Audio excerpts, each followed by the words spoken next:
Well, there we are. Sorry, Facebook listeners, we have to mute the music on that awesome song, Children of the Sun by Billy Thorpe.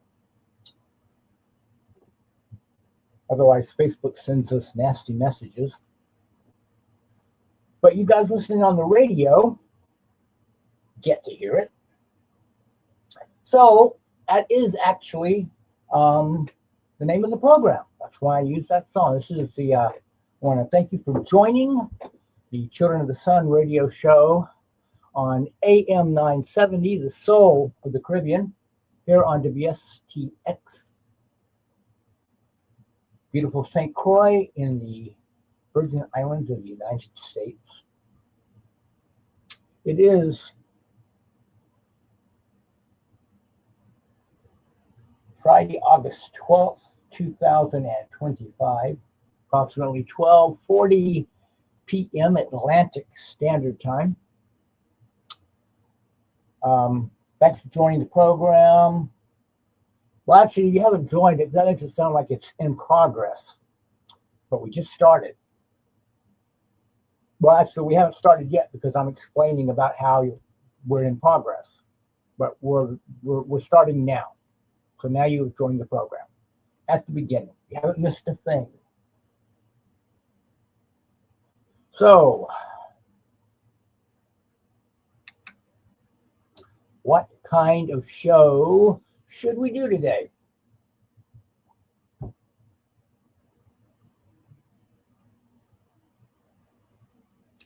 Political or metaphysical?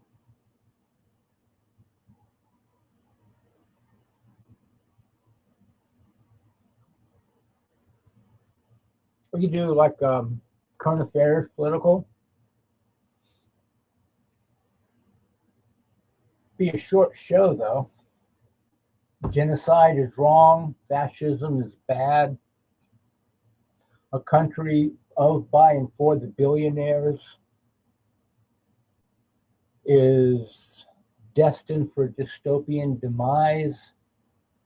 And Sinclair Lewis was right.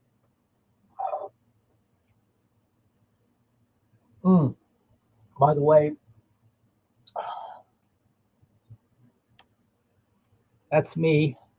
I'm Ray Bratcher, Lightworker. I'm Ray Bratcher, Lightworker, Sacred Breath Teacher, Course in Miracles, Non-Duality. I give Sacred Breath sessions here on St. Croix and around the world via the intertubes.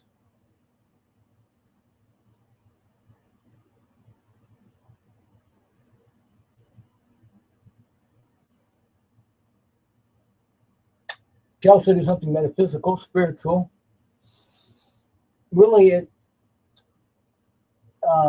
lately I've been more interested in the intersection of politics and spirituality. The intersection in terms of both of them requiring true seeing through the misleading narratives. The narrative of the ego for spirituality, the narrative of the billionaire empire, billionaire controlled empire for politics.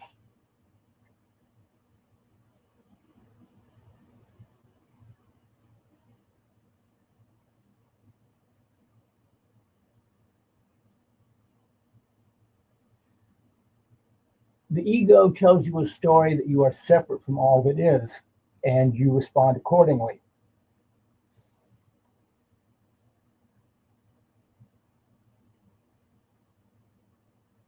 Your energy contracts in fear, and you perceive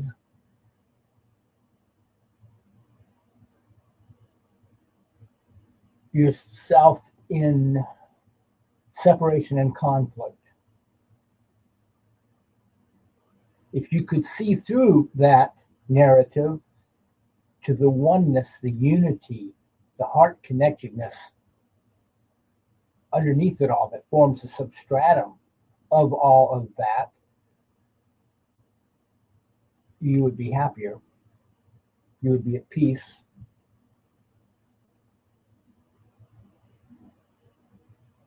So that's the spiritual narrative that you have to penetrate. And then there's the political narrative,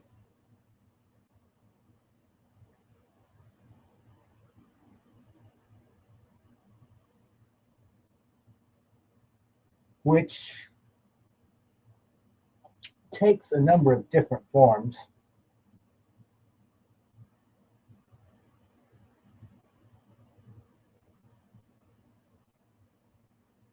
But the underlying content is usually the same.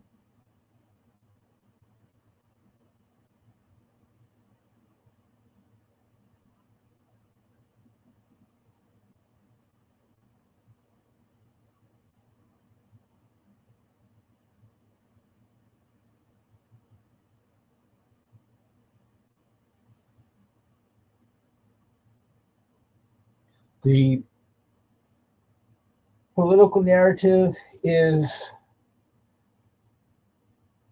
if they aren't like us, they are an enemy to be feared, probably terrorists who want to destroy America because they hate our freedoms, not because we want to extract their natural resources and exploit their labor. Heaven forbid. That could never be true.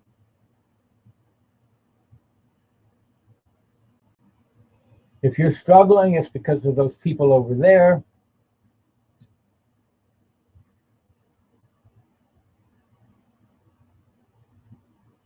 So let's scapegoat and beat up everybody that doesn't look like us, and then we can all have prosperity and abundance.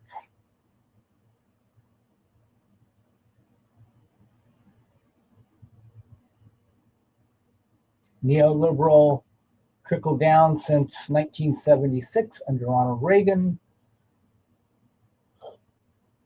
For the last, like 40, 50 years, has resulted in the transfer of trillions of dollars from the lower half of the economy to the billionaires and the millionaires. But don't pay any attention to that inconvenient fact. Just believe the political narrative that if you keep on doing what you've been doing for the last 50 years, eventually, any day now, everything will be wonderful. So you could see through that political narrative, and you would be politically woke. You could see through the ego's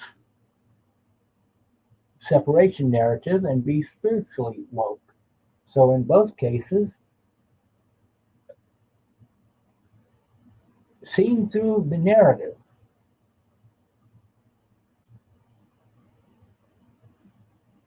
is the goal of a mature adult human being.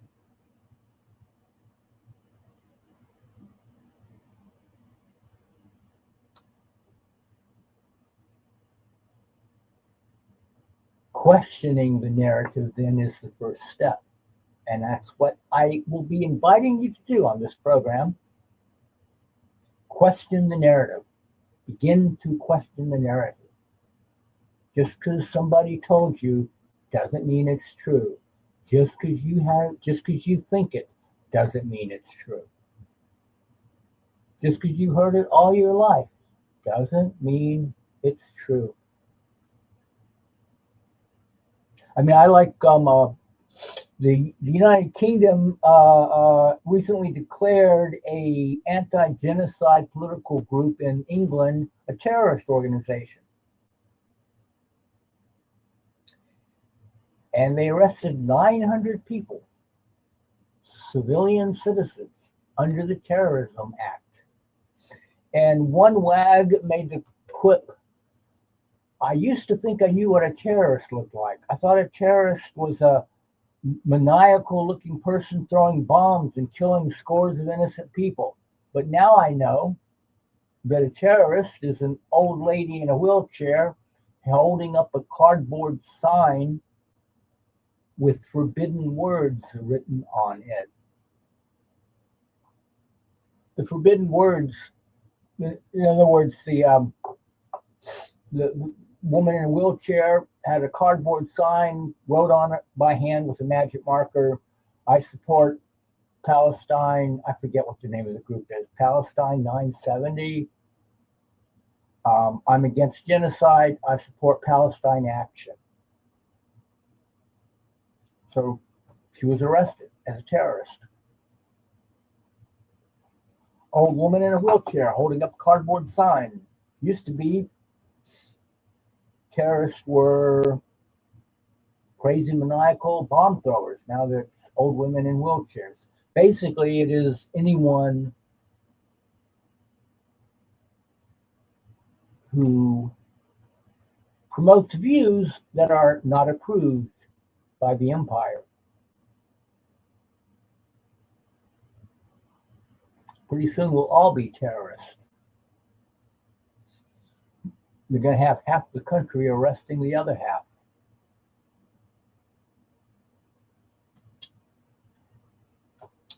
Actually, I believe the wag I am referring to, the witty wag, is an author named Caitlin Johnstone. I highly recommend that you follow her writings.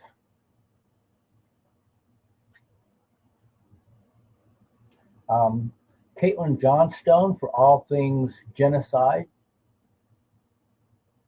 Parkrose Permaculture for all things U.S. politics. And Secular Talk with Kyle Klinsky for all things U.S. politics and genocide. What I want to share with you now is something written by Caitlin Johnstone, and it is about racism. And I found it very interesting. I found it really interesting because it's coming at the subject of racism from an angle I've never seen anybody else do before. I've never, it's probably the most interesting argument against racism that I've ever read. So I just thought I would share it with you because I think it's just kind of fascinating that something new could be said about racism after all these decades, or even centuries, really. So I'm going to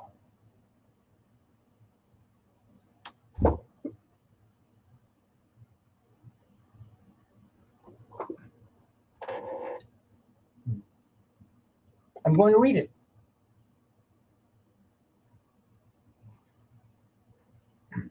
And if you want to call in at 340-773-0390 or 773-0490. That's the secret number. Don't tell them I gave it to you. If you want to call in and tell me what you think. Did you find it interesting? Did you think it was like you've heard this a million times? I've never heard it before. All right. So this is by Caitlin Johnstone. To be racist is to admit that you are a dull, vapid person. It's an admission that you are so intellectually, emotionally, and spiritually shallow that you can only enjoy and connect with other human beings in the most superficial of ways. There is no depth to you. There has been no growth in you. You are stunted. You have been wasting your time on this planet instead of maturing and expanding your connectedness with the gift of human life. If you have been growing and maturing, your ability to delight in other people isn't limited by skin color, culture, language, national background, or religion. You understand that there are whole universes within us beyond those few superficial differences, and we are able to connect with each other on all those various levels in a limitless number of ways. You don't fear and shun the differentness of others. You take immense enjoyment from it. If you have not been growing and maturing, you lack the ability to enjoy and connect with people who are different from you and your family. You are unaware of the universes within you and within others, so you believe your ability to welcome others into your neighborhood is limited to the most super surface level aspects of them, like their skin color, their accent, the way they dress, or their religious beliefs. It's all you understand about yourself, so it's all you value in others. This is a symptom of a shallow, uninteresting life. Your mind is boring and superficial because you set up all these walls around it to stop it from growing. Your heart is hardened and cloistered because you set up barriers to keep people out. Your spirit is stagnant and impoverished because you place too many limitations on its natural outpouring. You're still splashing around in the kiddie pool of the human condition.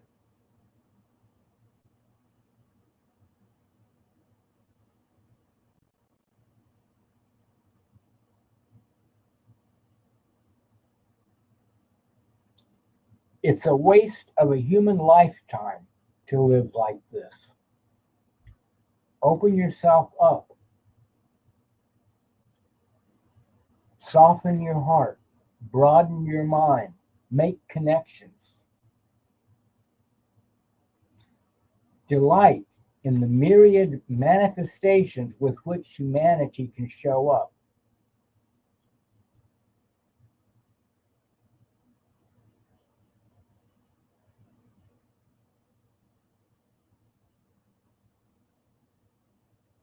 There is just as much dazzling beauty in other humans as there is in the natural world. And if you can't see it, that's a defect in your own character. If you don't learn to grow beyond those limitations, you cut yourself off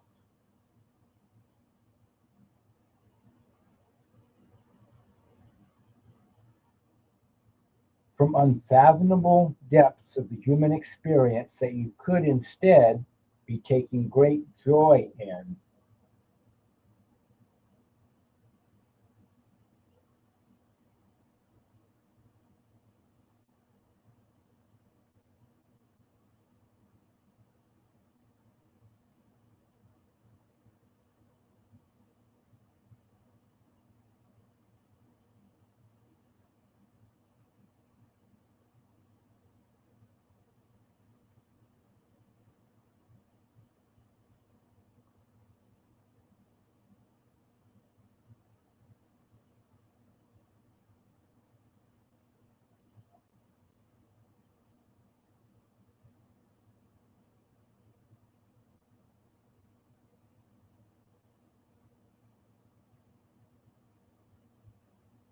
Don't waste your life on racism.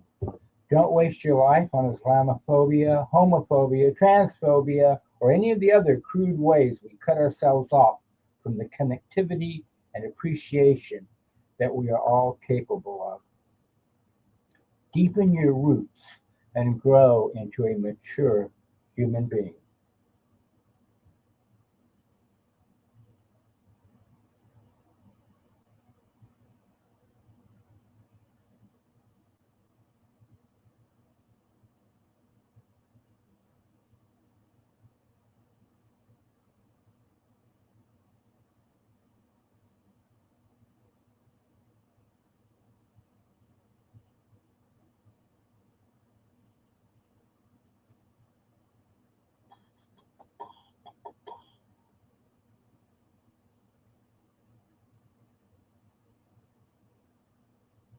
And that was by Caitlin Johnstone, who I highly recommend.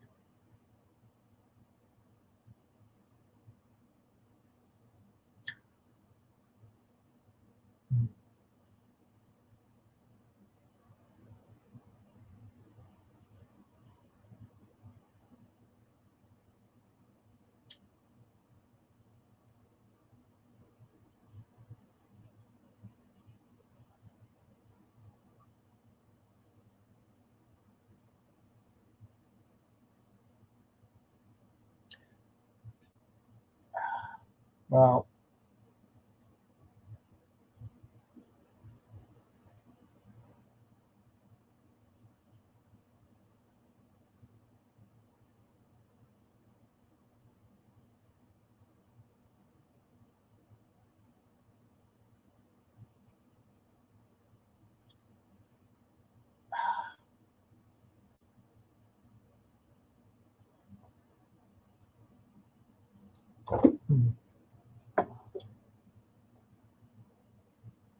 uh, all right, yeah. So, forgive me for the silence. I'm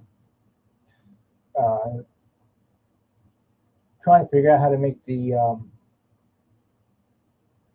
stream to my Facebook page public instead of friends only. And I don't. It's like Facebook could make this a lot simpler than they do. Oh, but while we are on the subject of politics, current events, and racism, I want to give a shout out to my favorite military man, General Strike.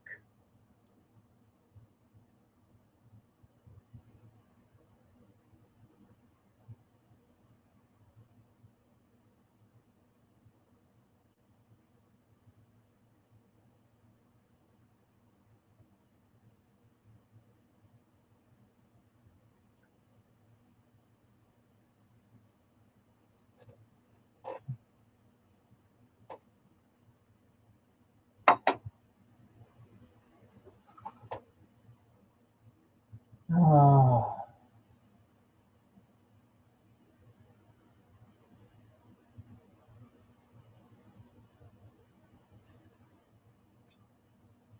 it's a Chinese curse. May you live in interesting times.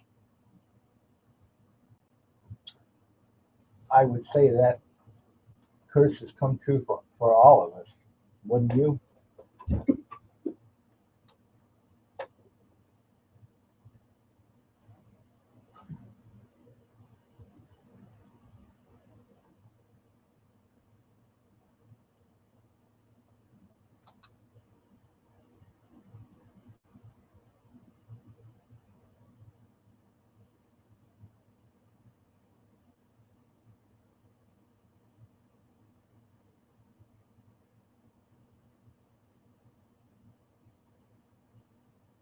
Edit live video. Okay, if I can edit, why can't I change dashboards? You're now live. Yes, thank you. I know. Settings. Enter.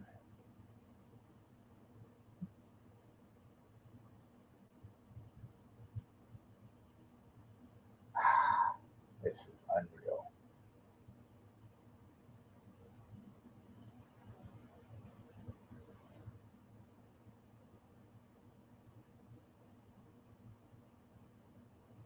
As moderator, you can make changes to this video while it's live. Manage video puts me in the same place. 3,000 options, none of them relevant to what I'm trying to do.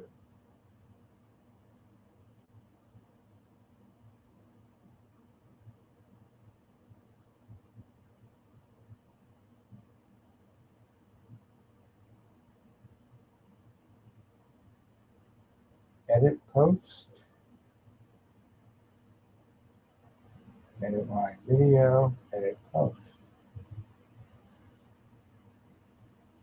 And it just keeps giving me a big red, you're not allowed to do this. When I try to change video options, that's different.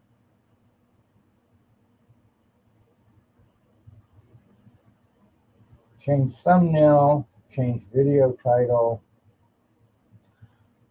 Well, I know that I can change this.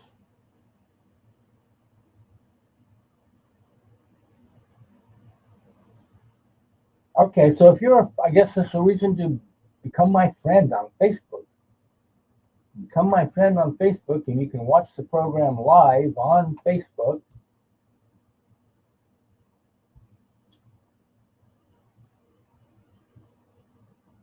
And then because after it is finished streaming live, then I can change the setting to public so that anybody can see it. But for the 2 hours, 12:30 to 2:30 every Friday afternoon is our regularly scheduled broadcast time. For the 2 hours that the program is live, if you're not my friend, you cannot watch the program. If you're not my friend, you have to wait. Sometimes all day, because I don't get around to making it public until in the late evening. Sometimes not even until Saturday morning.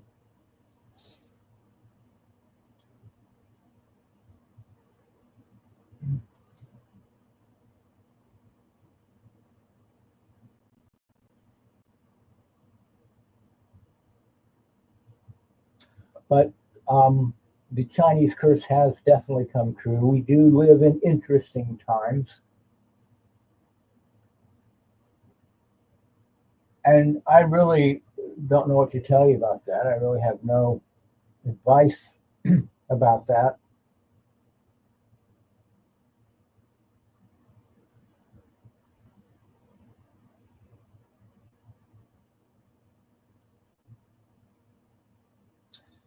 Except to say that it's all Maya, illusion.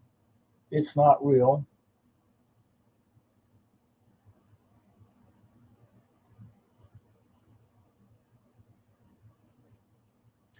And it's important to breathe and maintain your center no matter what appears to be happening in the outer reality.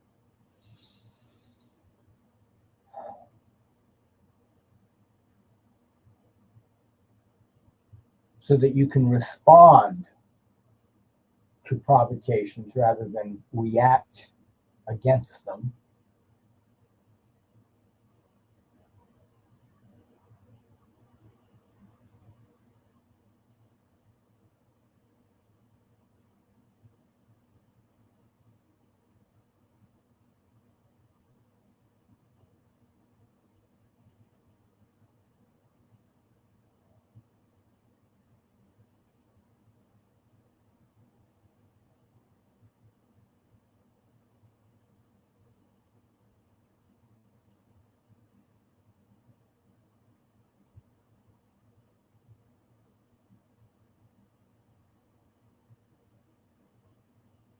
There's going to be all kinds of storm and drown.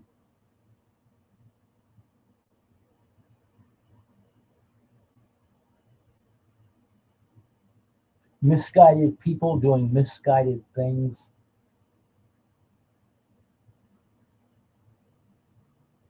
But they're still people. They still have humanity.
So again, the number here is 340-773-0390, 340-773-0390, 773-0490, 0490,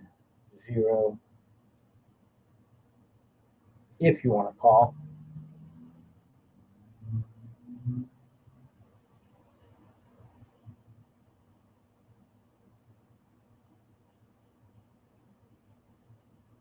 If you want to share your thoughts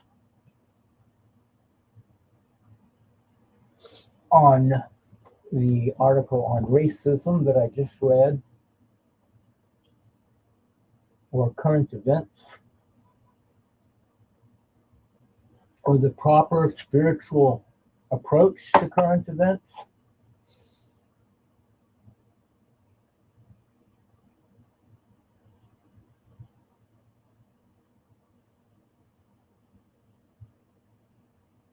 or the energies currently being experienced by us all.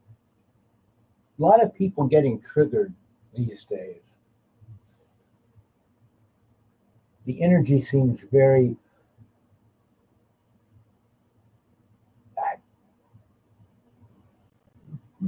jagged.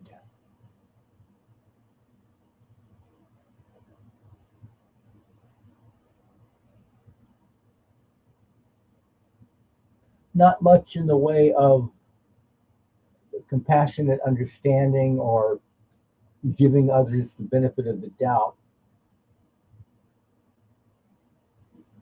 Lots of rushes to judgment.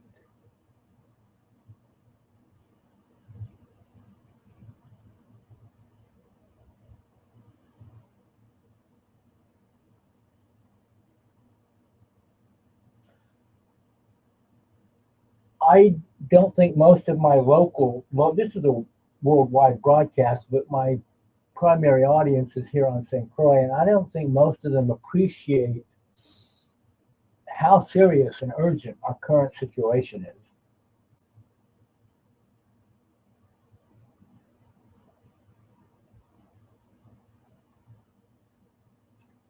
Most people want to know why I don't spend more time talking about WAPA or the hospital.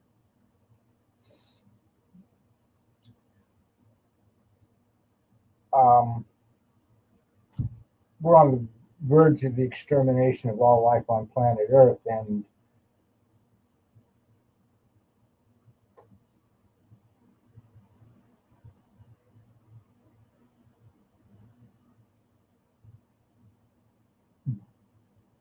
if you get rounded up and carted off to a concentration camp in South America or a slave market in Libya, I don't think you're going to care much whether or not Juan Louis has state-of-the-art medical facilities.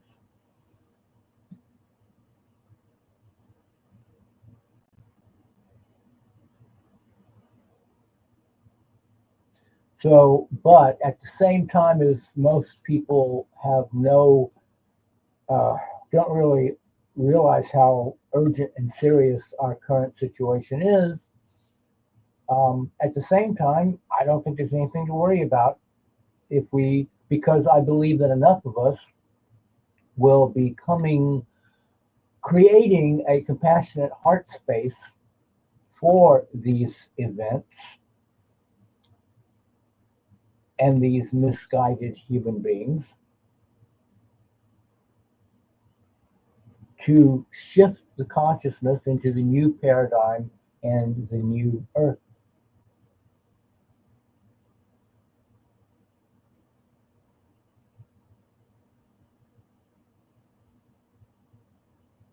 It is getting so bad and so dire only because the ego, or as Joshua Stone of WESAC fame like to say, the negative ego, is convinced that its days are numbered, that its time is up. And so it's throwing everything it has.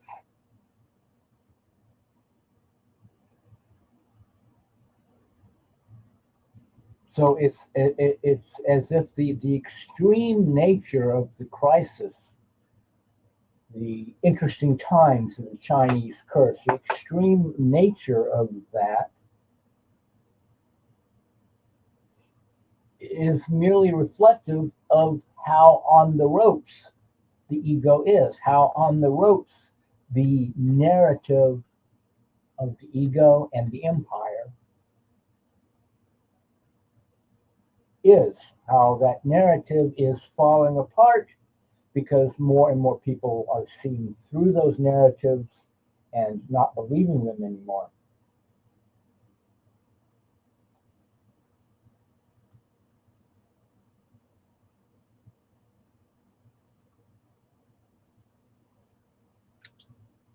But I still think we should do our part to ring down the final curtain.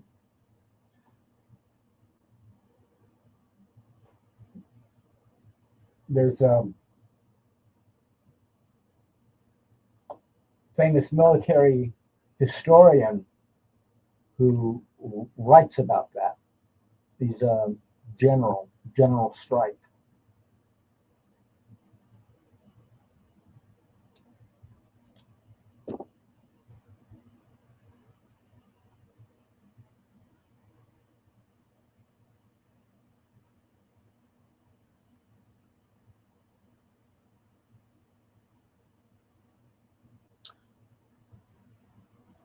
Let us take a short commercial break now.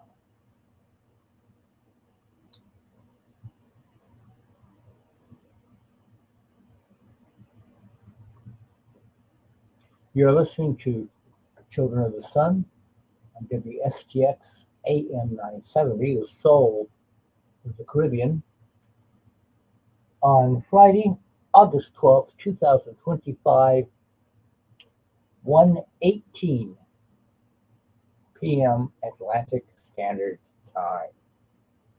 We'll be back shortly.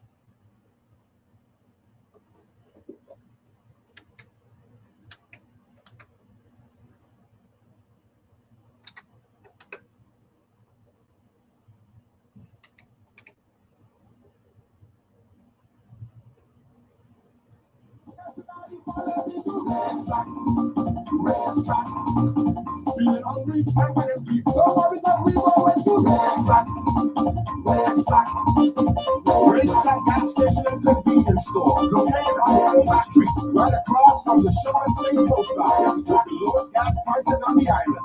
Racetrack gas station, we are number one. Come to Tire Kingdom, come to Tire Kingdom. When you need tires for your car, come to Tire Kingdom. For your SUV or your trailer, come to Tire Kingdom. We have every brand in every size. Come to Tire Kingdom. Lowest prices in the Virgin Islands. Come to Tire Kingdom. At Tire Kingdom, we have the largest selection. Number one on the island, that is Tire Kingdom. We have custom rims in every style. All that Tire Kingdom. The best service that will make you smile. All that Tire Kingdom. Any tire you need, we've got them all. All that Tire Kingdom. Right at the entrance of Tutti Mall. That is Tire Kingdom. At Tire Kingdom, we're number one. Best prices and largest selection. Call 776-3400. We will be glad to help you. So shop at Tire Kingdom. Best prices, largest selection. We are number one. Tire Kingdom. Come ride with the winner.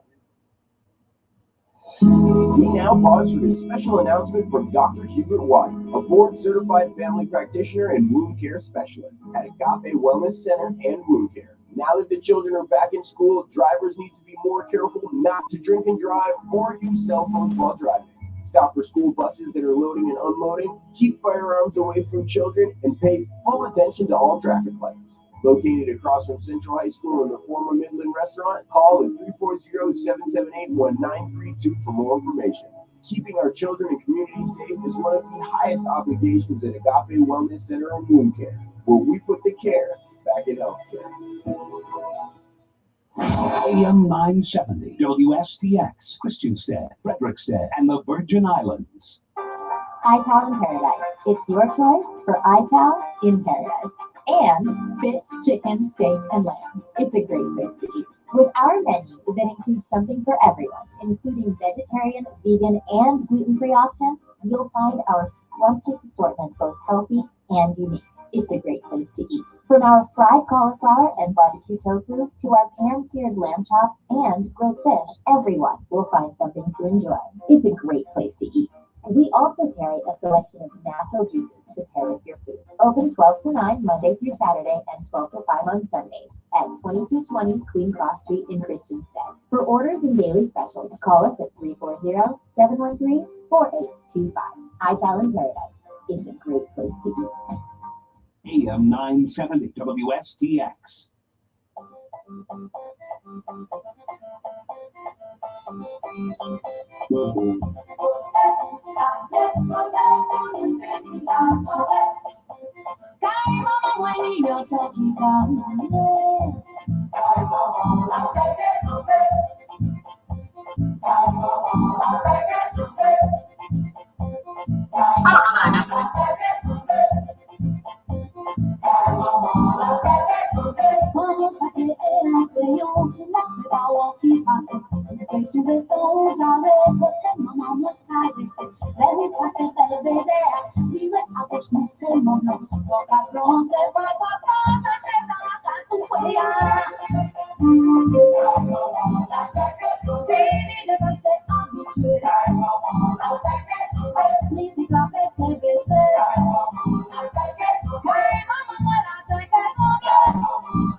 AM 970 WSTX.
Yes, I played that song a second time because I really like it. Never heard it before. I have no idea what they're saying, but I really like the song. Uh,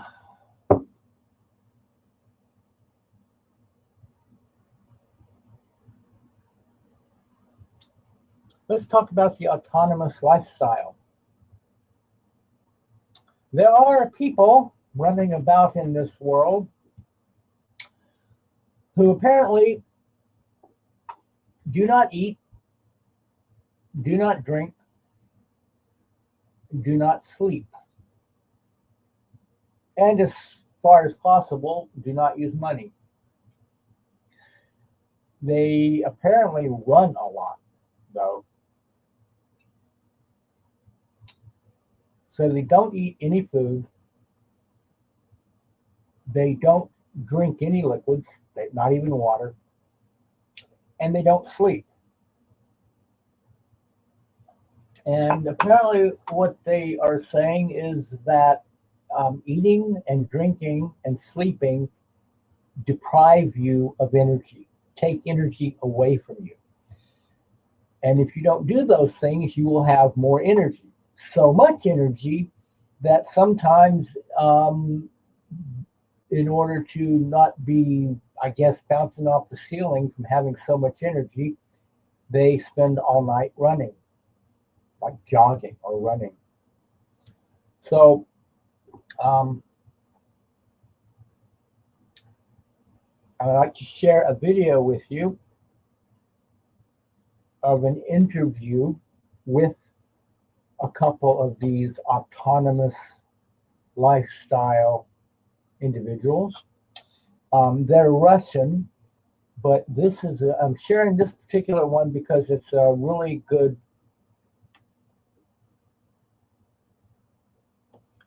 voiceover translation. Excellent translation, and the audio quality is really, really great. So you'll be able to actually understand what they're saying or what the translator is saying. You hear the original audio Russian in the background, but it's not annoying. So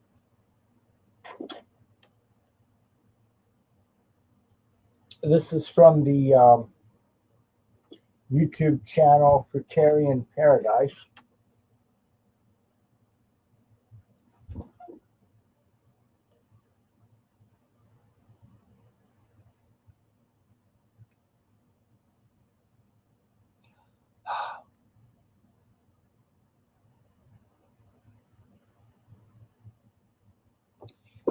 It's called 2.5 Years Without Food and Water.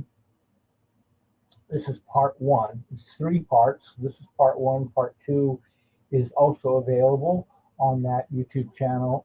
Part 3 does not appear to be up yet.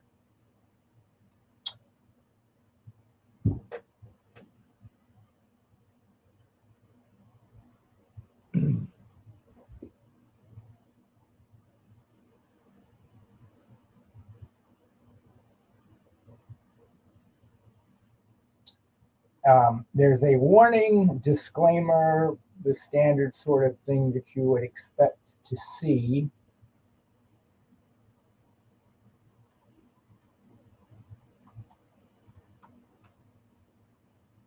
On a video promoting the idea that you don't have to eat or drink or sleep. So I should probably read that.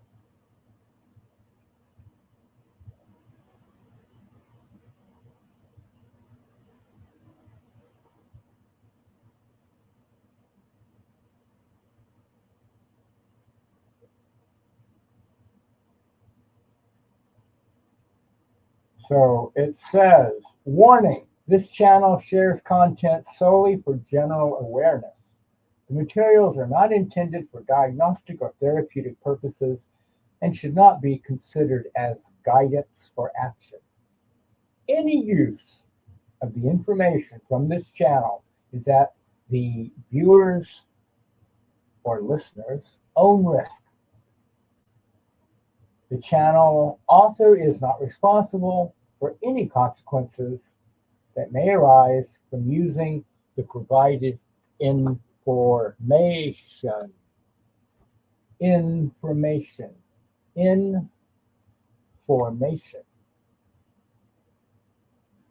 You know, a big fan of formations is my good military friend, General Strike.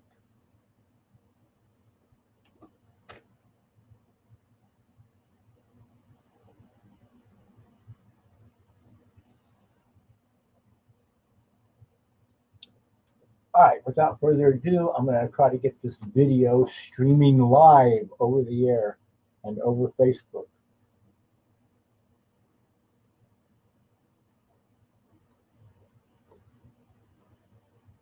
So here we go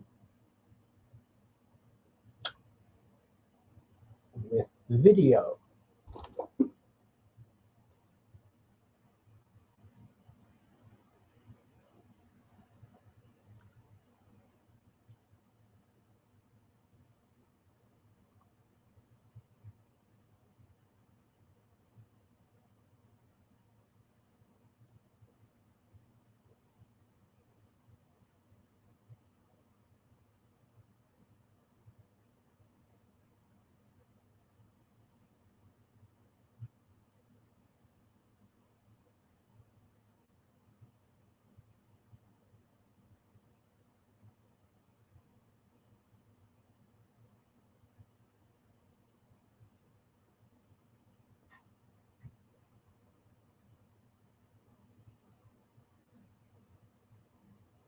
Water is even worse than food. You should never put any liquid in your body. And Nastya hasn't eaten for 2.5 years. I can see this because I've lived with her for a long time. She's an interesting girl. She can run 10 kilometers in the middle of the night. She needs it. Well, I haven't washed my body in about 1.5 years. And I haven't washed my hair in 1 year either.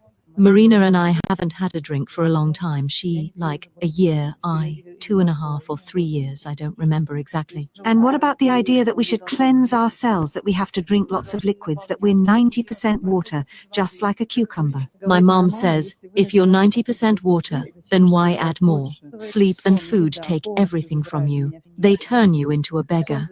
Sleep consumes about 80% of our energy, food consumes the rest. You got sick, that is. You face some unfair situation with that pain in your body. Why unfair? I've never been through anything unfair in my life. It doesn't matter if a brick falls on my head, if someone calls me stupid, or something like that. The reason is always within me. 20 years ago, in a lecture at the Moscow Medical Academy, he said that one should never sleep at all, not for a second. While you sleep, you won't be able to find your true path, because sleep is a lie.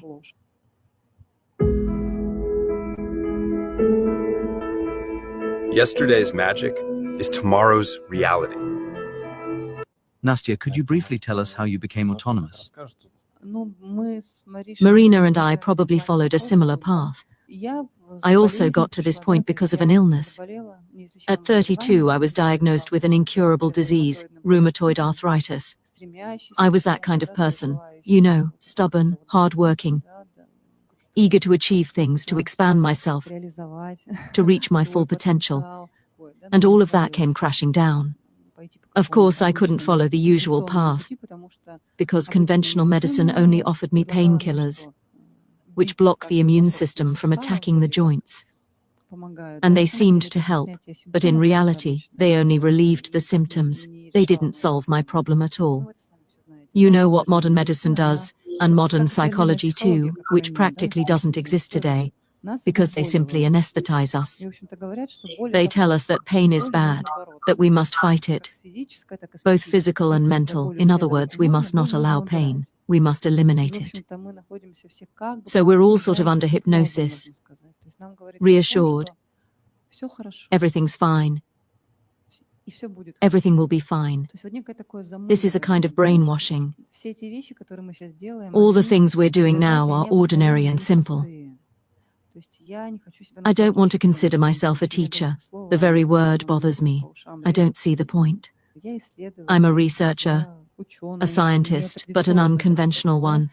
And my group is also dedicated to research, investigating oneself, and sharing our knowledge honestly. I started with an illness, realized that the path I was previously on wasn't right for me. I started making certain choices and began to emerge from the illness. First, I switched to a raw vegan diet, then to a lighter one, and then food started to cause serious side effects. I never thought this was a possibility, and I didn't have narcissistic thoughts about becoming a non-eater, so that I could then travel everywhere and talk about it or something like that. It's just that my body started reacting very sharply to everything I gave it. But I started practicing dry fasting, the so-called, now we call it our natural state. At first it was 3, 4, 5 or 6 days without food or water. Afterward, I might eat something once or twice, and then go back to dry fasting for 2 or 3 more days. And with this practice of eating light, my body started to react very badly to food. For example, I would eat a sprig of grapes, and then walk as if my body were made of metal. I couldn't turn my head or neck, everything was blocked. So there was no point in continuing to do that. Every time I ate, and it was always raw vegan food, raw fruit, vegetables or nuts, my body reacted with pain and swelling in my joints. Then I realized I was normal. But at first, I thought something was wrong with my body. I realized it was normal. Our norm is not to eat or drink. I also figured out the sleep issue, at first on my own, and then I came across an interesting lecture by Professor and Doctor of Medical Sciences Buteyko. 20 years ago, in a lecture at the Moscow Medical Academy, he said that one should never sleep at all, not for a second. Where had that lecture been? Why had no one seen it? Perhaps it was meant to be this way. First you arrive at something, and then the information begins to reveal itself. So even then, for such a brilliant person, I'd say, as Buteyko, it turned out that sleep was something completely forbidden. We achieve this through our own bodies, with practice. Sleep is just as stimulating as eating. It gives energy on credit. First you receive it, then you give it away. And there's always a decrease. What does it mean to live on stimulants? Imagine if you drink coffee every day. What does coffee do to you? It dries you out, of course. It gives a feeling of vigor. If you're out walking daily and you're not seeing the results, it's really pretty simple. You just aren't walking enough for your current weight and body type. Turns out I was only walking half of what I should have been. I linked the quiz. Right? Everyone knows that effect. Well, any food does the same thing, not just coffee. When you enter a natural state, you see all this and begin to understand that a cucumber has the same effect. First, it gives energy just like coffee, and then there's a natural decrease. And so people live from stimulant to stimulant, from hit to hit, never regaining their energy or their natural state. Therefore, for me, it's a great mystery. And a question arises, how have we lived such a lie for so long? It's completely incomprehensible. How have we sunk so deeply into sleep? Gurdjieff, by the way, put it very beautifully. He said that awakening, achieving enlightenment, is right under our noses, literally. It turns out that physiologically, it's necessary to stop sleeping, and then incredible things begin to reveal themselves. We can imagine anything to wake up, but not a physiological denial of sleep. And as it turns out that this is precisely the point.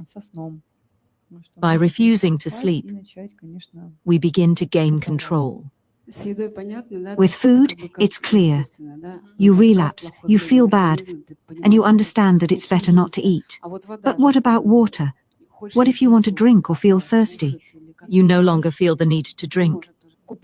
Can you swim? You can swim in natural waters, but not drink.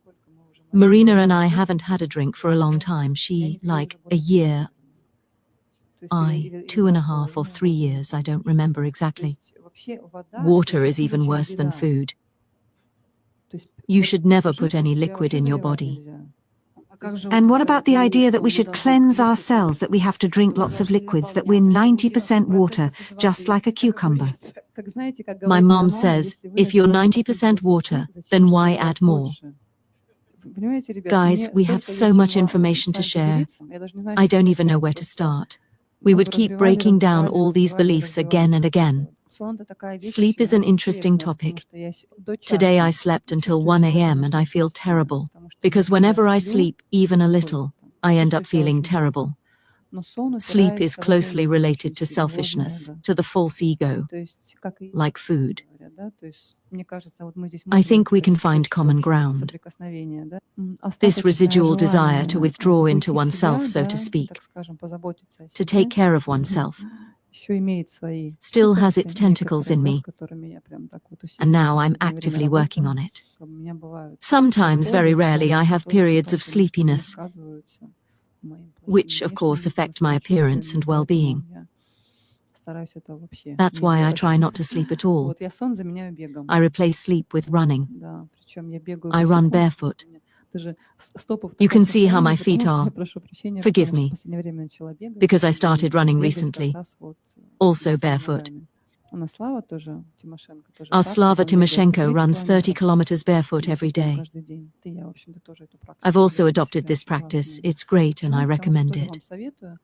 So you receive an enormous amount of energy, but it turns out you don't do anything with it. I mean, you don't do anything at all. And what is sleep? We are given a lot of energy.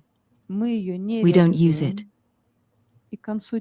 By the end of the day, this energy turns back on me and puts me to sleep.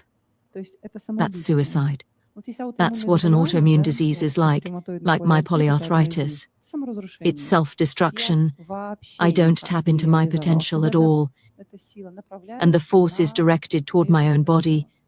A short circuit occurs, and I become unconscious. And the more potential I have, the more hours I'm unconscious.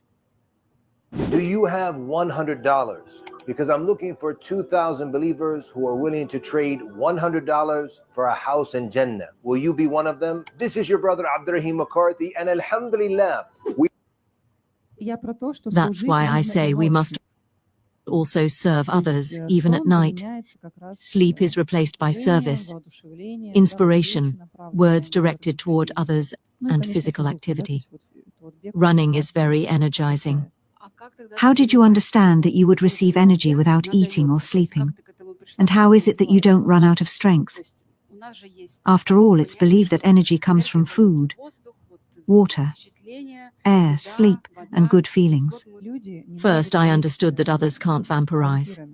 It's generally accepted that people vampirize, and it's like, now you're all going to vampire me, and that only sleep and food provide restoration. This is an idea, a widespread understanding, but it turns out it's the other way around. Sleep and food take everything from you. That is, they turn you into a beggar. Sleep consumes about 80% of our energy, food consumes the rest. And people are the main resource, the main source of energy. Giving is a great privilege. To have the opportunity to give. I don't even know how long you need to practice not eating and not sleeping, for people to come and ask you to tell them or give them something. And sometimes I hear, I don't talk much to save energy. And how is that? What's it about?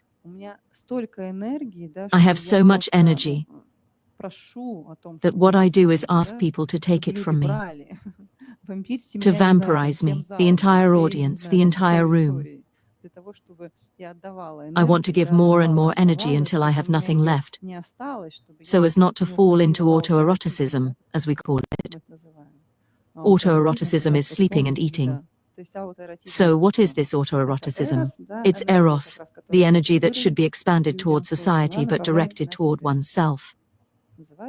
This is called autoeroticism. Sleeping, eating, and masturbating are autoeroticism. That is, when the system closes in on itself and dies because of these actions. Therefore, everything related to service, interaction, creativity, the stage, with others, is a space where I, as a generator, can simply give and receive energy. It's very important that the audience is alive. Why do people get so sleepy in schools, universities, and lectures? Because there is no generation, there is no interaction. Or in cinema, in theater, how is everything organized?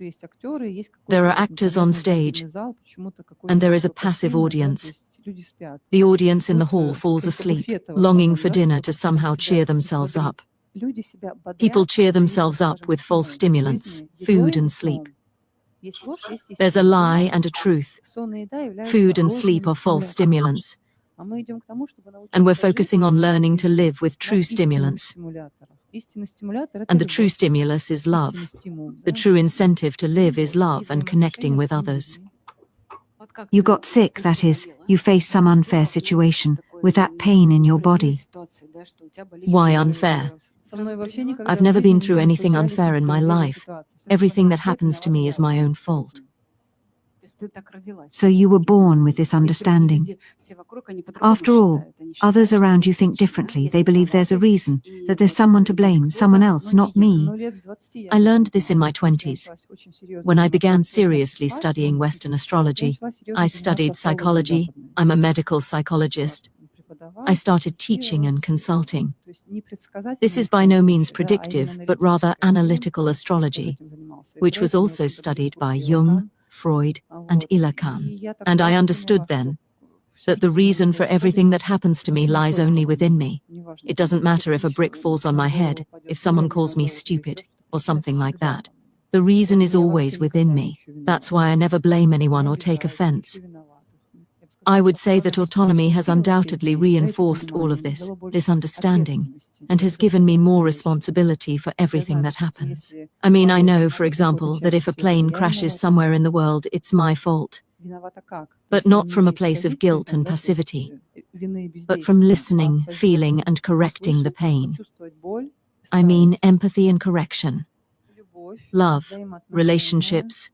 Why did you cancel your Midjourney subscription? I found this hidden AI that does everything I want for a one-time cost. I'll show you. Let's say you want to create a coloring book. All you do is type your idea, like, I want a coloring book of cute animals. Children, sexuality, parents, family, all of that helps.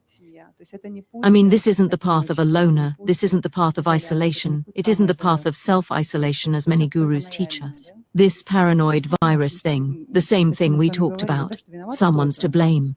The reptilians, the aliens, the government, the Americans, a virus. This is a paranoid stance. Guys, if you find someone blaming others, it means that person eats and sleeps. Whoever stops eating and sleeping sees clearly and begins to understand that they are responsible for everything. If I sleep, I limit myself even more. Because I set boundaries, I withdraw from interaction. What is sleep? It's leaving the stage and leaving you all there. It means I don't give a damn about the audience, and then I enter into autoeroticism. You see, people often get confused. They say we have many dependencies, that we depend a lot on others. But I say that we have never in our lives depended on other people. We have always pushed them away. 5-meter-high fences, houses and rooms, separations, walls, walls, walls. We have never depended on people. It's an illusion. We have depended on substances, but we have never related to people. So, autonomy means moving away from dependencies and toward relationships, our true need. You let go of false needs and come to the true need for good relationships with others. I mean, is it primarily about openness and a kind of unconditional love?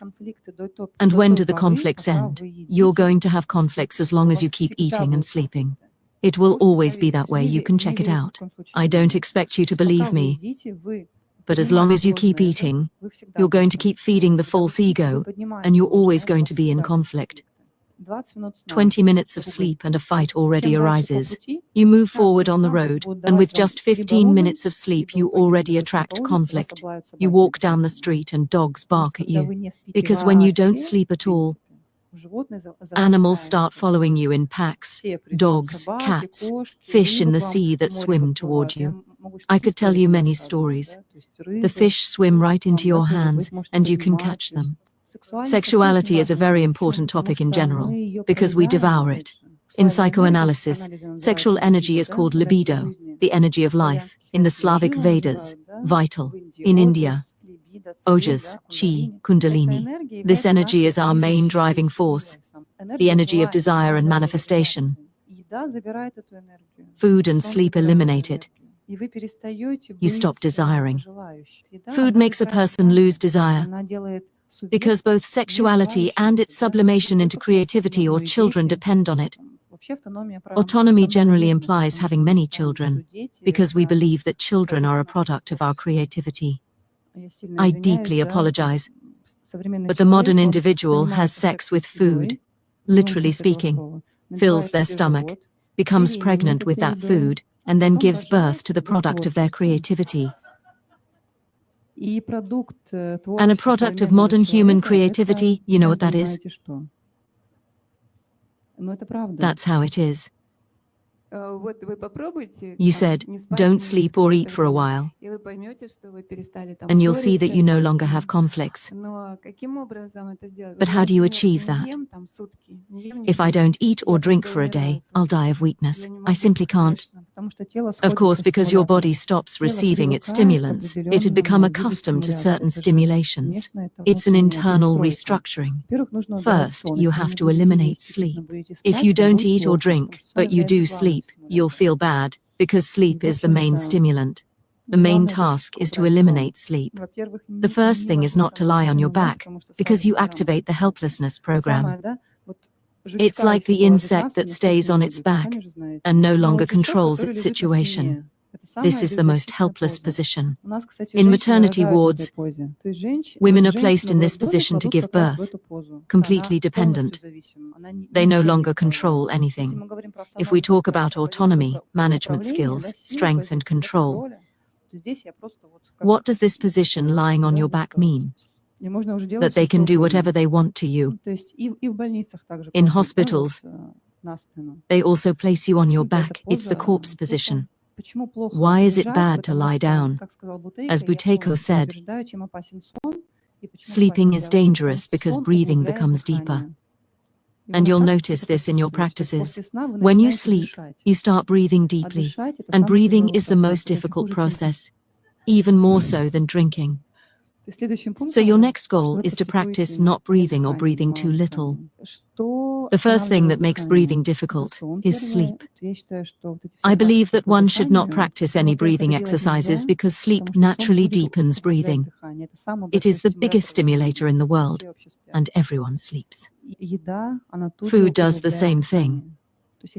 If you eat, you breathe deeper. So what's the point of doing these practices, paying money, breathing deeply, and still living on stimulants? There's no way out. Ultimately, oncology by the age of 60, and the scenario remains the same for everyone. That's why we didn't like that situation. It's not what we want. We have another option. We can eliminate sleep completely and feel great. Start swimming and running for 3 to 5 hours. Try it. For example, don't sleep tonight and start running. You'll see that your breathing doesn't get louder, nor do you feel short of breath. When you eliminate sleep, the shortness of breath disappears. That's why you can run as much as you want, swim as much as you want. You get tired because your breathing accelerates. There's no more to it. The only problem is that you can't do anything for a long time. Everything is elementary simple, there's no mysticism in it. Physiologically, no person should eat, drink or sleep. They shouldn't. Nastya, tell us about your system and how you came to this. It sounds very harsh.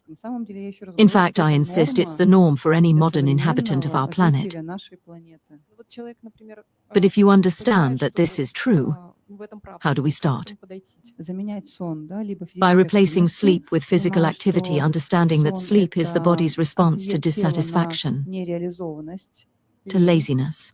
Sleep brings laziness, depression, a loss of interest in the world around us and in people. What important role do children play? Children are our alarm clocks. They scream. Everything in the world is designed to wake us up. As soon as food is taken away, we begin to see that everything around us is trying to wake us up. Just don't fall asleep. Practitioners know this. As soon as they're about to fall asleep, something falls on their head or a loud noise comes. A call, a text message. Just don't fall asleep. And animals also help with this. Mosquitoes and flies appear. All animals are our helpers. So I don't know how we can eat them. Also, we can replace sleep with speaking.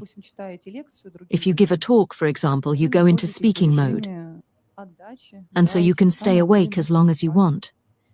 But if you don't do it like that and you're alone, you'll definitely fail. You'll fall asleep. But you said that when you don't eat, drink, or sleep, reality opens up. What exactly opens up?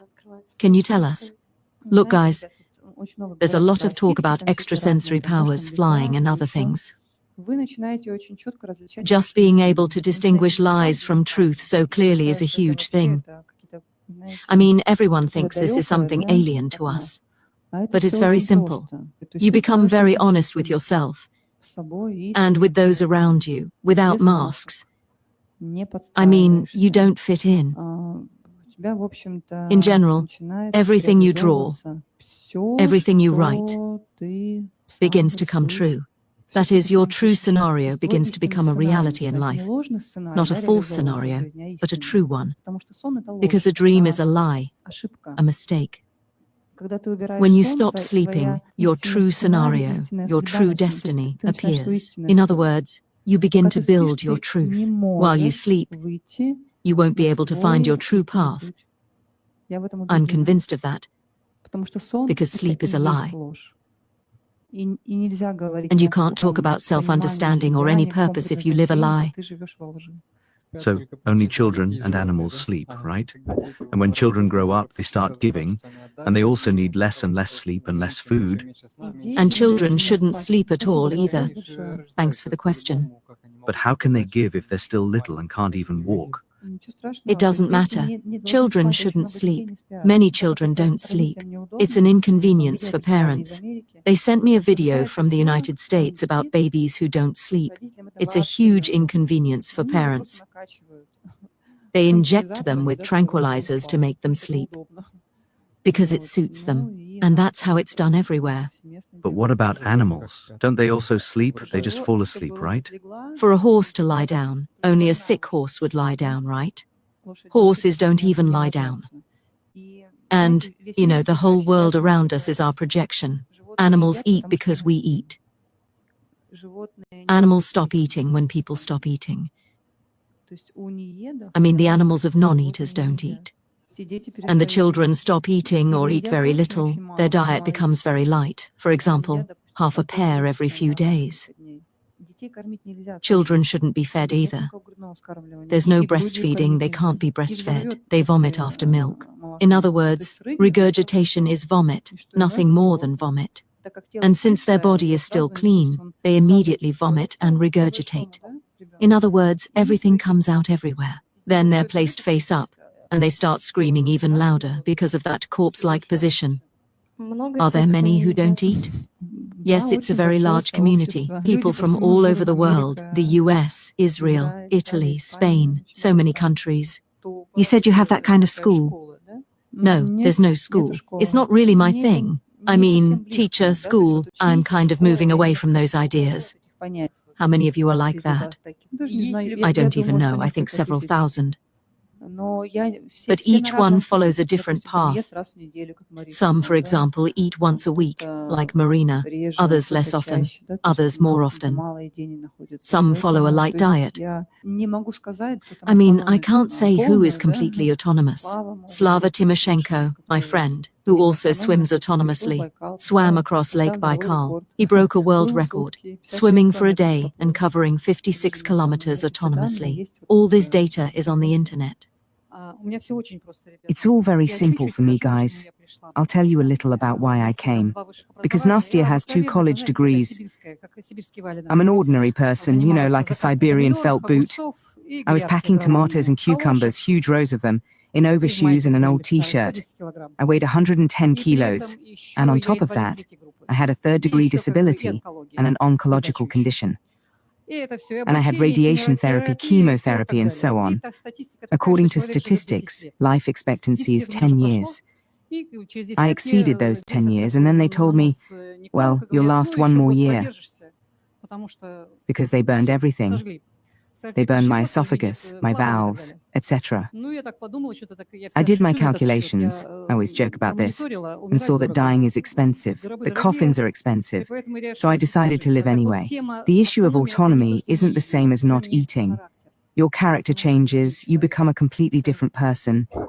You speak differently, you dream differently, you interact differently. It's much more than not eating. The world around you changes. My goals are changing. I flew to Sochi and ate 2 cucumbers a few days ago. That's it. I didn't eat anything else. I didn't even open my wallet. They gave me those 2 cucumbers. Can you imagine the savings?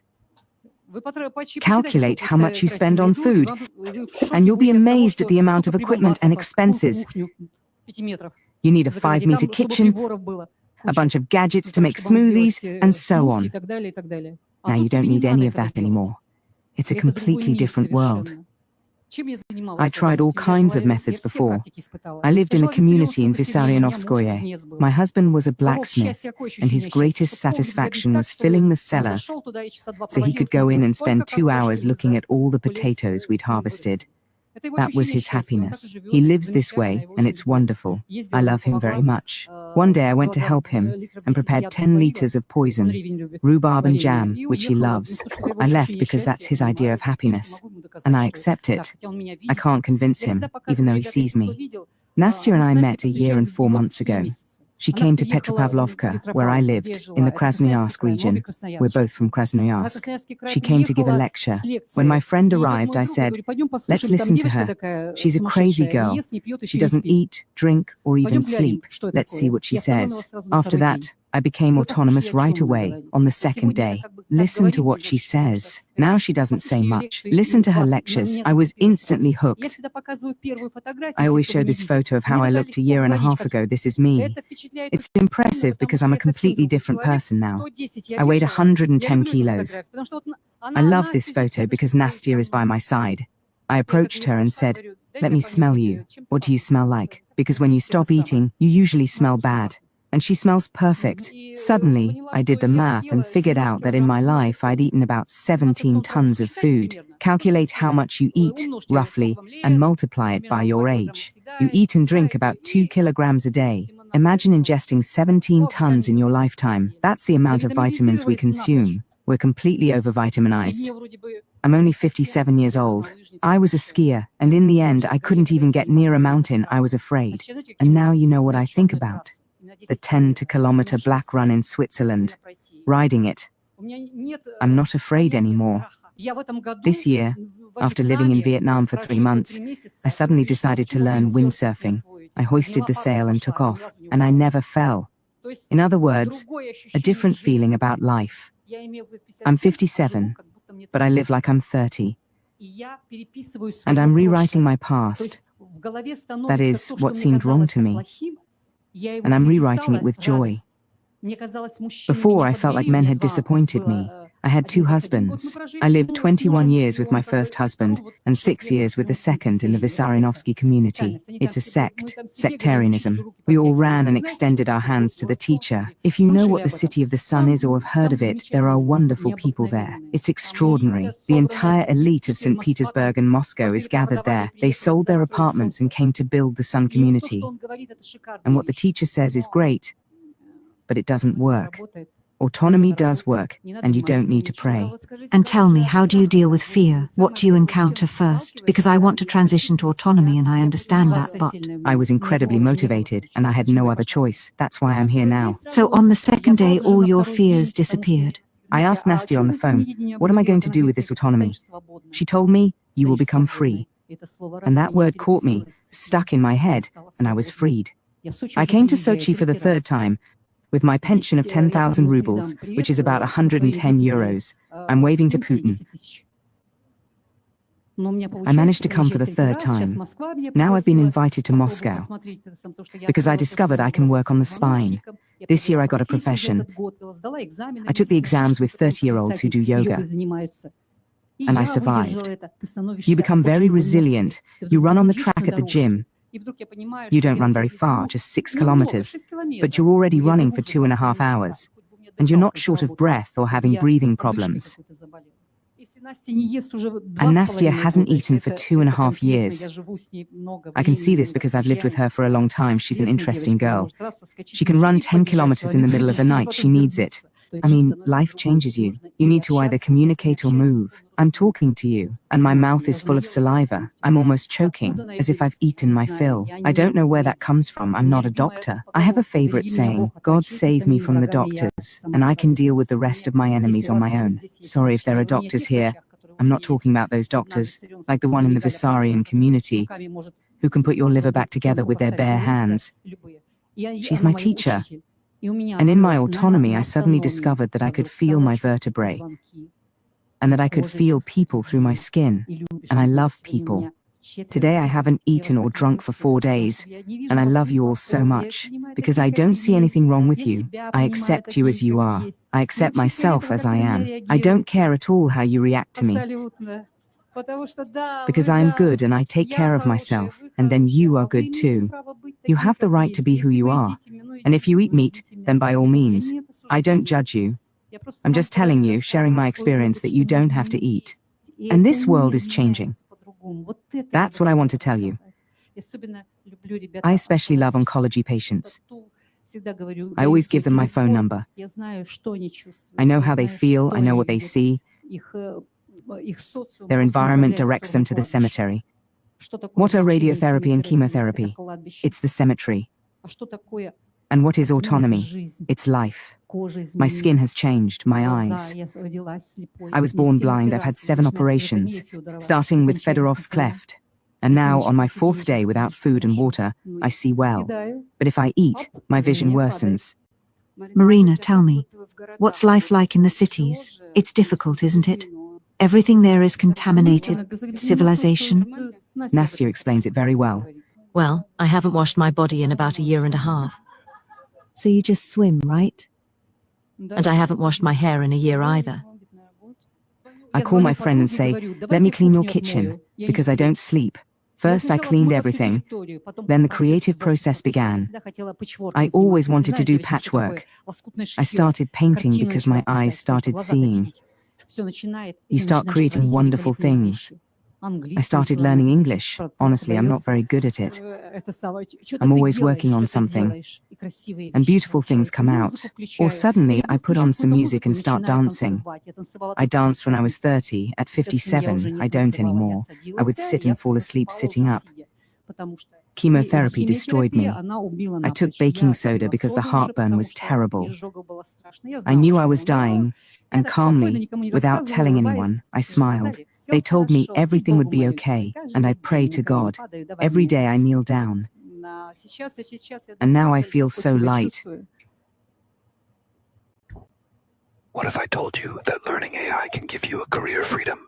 Let's be real. Most people over 40 use ChatGPT like it's Google. Copy, paste, ask a basic question, move on. That's not how smart people use AI. Tomorrow, we're starting the 28-day AI challenge for beginners.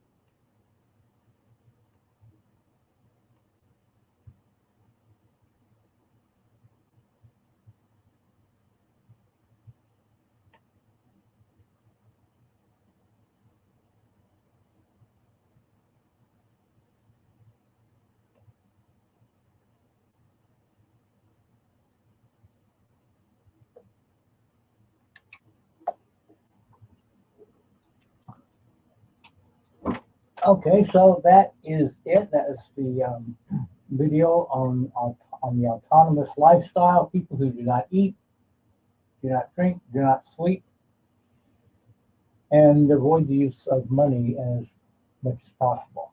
So they are totally autonomous. That video is from the YouTube channel Fruitarian Paradise.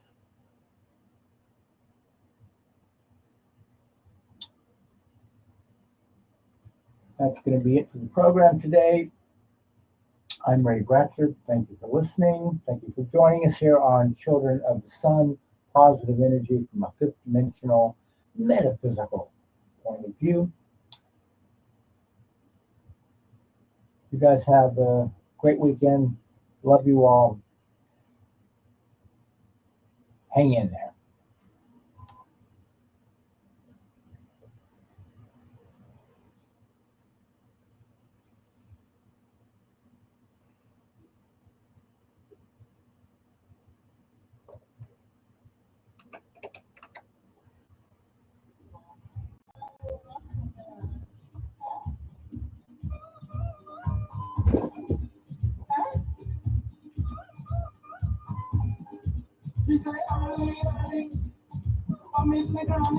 Bye, Facebook.